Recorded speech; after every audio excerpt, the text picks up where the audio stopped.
Testing. Hi there, guys. My name is Rohan Beve, and today we are going to be talking about why does ice float on water? So, what makes ice float on water, and why does this happen? Okay, so let's say you're just chilling around. Okay, maybe you're at a party. Okay, or you're hosting your own party, and you're giving out some drinks. Let's say you get out a drink and you put some ice in it to make it cold, right?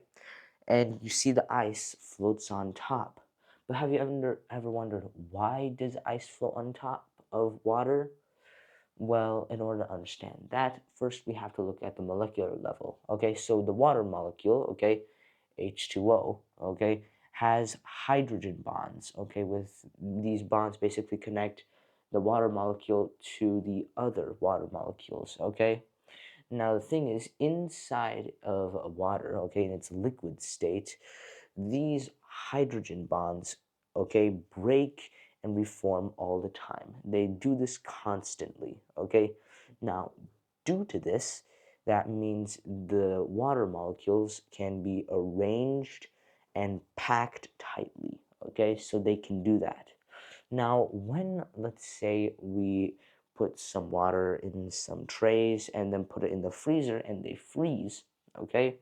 What happens is that the ice, okay, it packs all of these molecules, okay, and arranges all the molecules in a hexagonal like shape, or not hexagonal, but like a polygonal shape, okay, so it packs them all up, okay, and due to this, the molecular bonds, okay, are more further apart, okay. Now, since these molecular bonds are more further apart, that means there is more empty space, okay.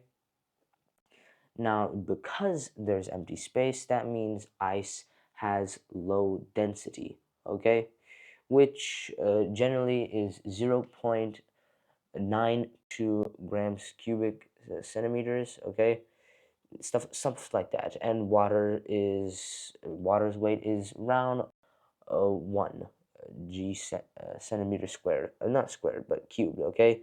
And that basically shows that ice is less dense than water, because density is equal to mass times volume, okay.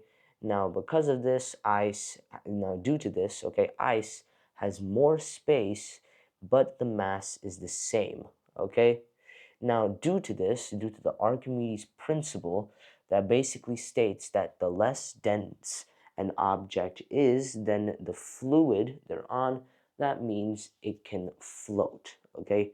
Now, due to this, the ice displaces the volume of the water which is being contained in, okay? And it basically displaces the volume of the water with its own weight before being submerged completely, hence it floats, okay. So that's basically how ice floats on water, okay. That's basically how it works, and that's basically it. Thank you for watching this video, and hope to see you next time. Bye bye.